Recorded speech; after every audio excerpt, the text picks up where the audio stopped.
নমস্কার, রনিস রান্নাঘরে সবাইকে স্বাগত। আশা করি আপনারা সবাই ভালো আছেন।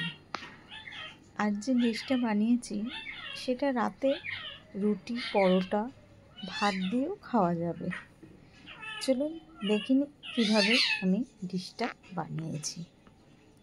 এই ডিশটা বানানোর জন্য আমি সামান্য পরিমাণ পেঁয়াজ, টমেটো, আদা, রসুন, কাঁচা লঙ্কা নিয়েছি। পেঁয়াজগুলোকে আমি একদম ছোট ছোট করে কুচি করে নেব, টমেটোটাকেও কুচি করে নেব, আর কাঁচা লঙ্কাও ভালো করে কুচি করে নেব। আপনারা আপনাদের ঝাল যেমন লাগে সেরকম আপনারা নিতে পারেন। এবার আমি মাংসটাকে ম্যারিনেট করে নেব। মাংসটা ম্যারিনেট করার জন্য আমি এখানে হাফ চামচের মতো গোলমরিচের গুঁড়ো, হাফ চামচ লঙ্কার গুঁড়ো, হাফ চামচ হলুদ গুঁড়ো, সামান্য নুন, একটা ডিম ফেটিয়ে ভালো করে মাখিয়ে নেব আগে। তারপর এর ওপর থেকে 1 চামচের মতো আদা রসুন দিয়ে ভালো করে মাংসটাকে ম্যারিনেট করে 15 মিনিটের মতো ঢাকনা দিয়ে রেখে দেবো। আপনাদের হাতে সময় যদি কম থাকে না রাখলেও চলবে। এবার আমি একটা মশলা বানিয়ে নেব। এই মশলাটা বানানোর জন্য গোলমরিচ, এলাচ, জিরে, লবঙ্গ,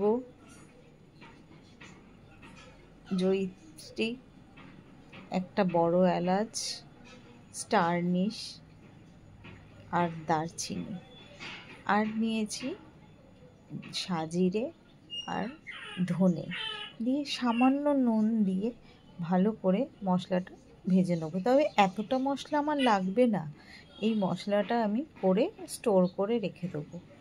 মশলাটা ভালো করে ভেজে নিয়ে একটা পাত্রে রেখে ঠান্ডা করে পরে ব্লেন্ড করে নেব। এবার ম্যারিনেট করা মাংসের মধ্যে 1 চামচের মতো কর্নফ্লাওয়ার দিয়ে এবার মাংসগুলোকে আমি ভেজে নেব। প্যানের মধ্যে তেল গরম করে নেব। এবার ওই গরম তেলের মধ্যেই মাংসগুলোকে এক এক করে ছেড়ে দিয়ে লাল লাল করে ভেজে তুলে নেব।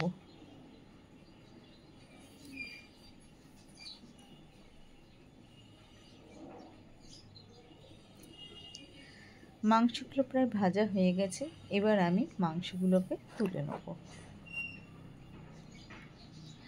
এবার এই তেলের মধ্যেই আমি তেজপাতা ফোড়ন দিয়ে পেঁয়াজটাকে ভালো করে লাল লাল করে ভেজে নিয়ে তার মধ্যে টমেটো কুচি, কাঁচা লঙ্কা কুচি দিয়ে আরও খানিকক্ষণ ভালো মতো নেড়ে চেড়ে এবার ওর মধ্যে 2 চামচের মতো আদা রসুন বাটা আর মশলা দিয়ে ভালো করে কষাবো।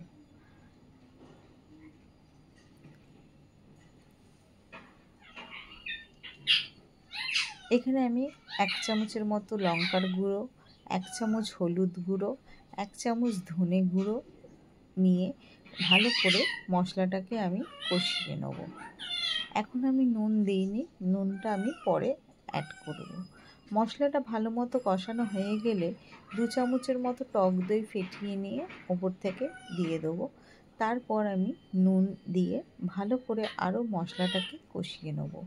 মশলাটা আমার কষানো হয়ে গেছে, এবার চিকেনগুলোকে এর মধ্যে দিয়ে ভালো করে নেড়ে চেড়ে নেব। আর ওই যে ভাজা মশলাটা করে রেখেছিলাম সেই ভাজা মশলাটা 2 চামচের মতো দিয়ে ভালো করে নেড়ে চেড়ে এবার ওপর থেকে আমি বাটার, কাঁচা লঙ্কা, ধনেপাতা কুচি দিয়ে আরেকটু ভালো করে নেড়ে চেড়ে নিলেই আমার মাংস রেডি। আপনারা এইভাবে বাড়িতে একবার বানিয়ে দেখুন, দারুণ লাগবে খেতে। ভালো লাগলে ভিডিওটা একটা লাইক করবেন আর পাশে থাকবেন।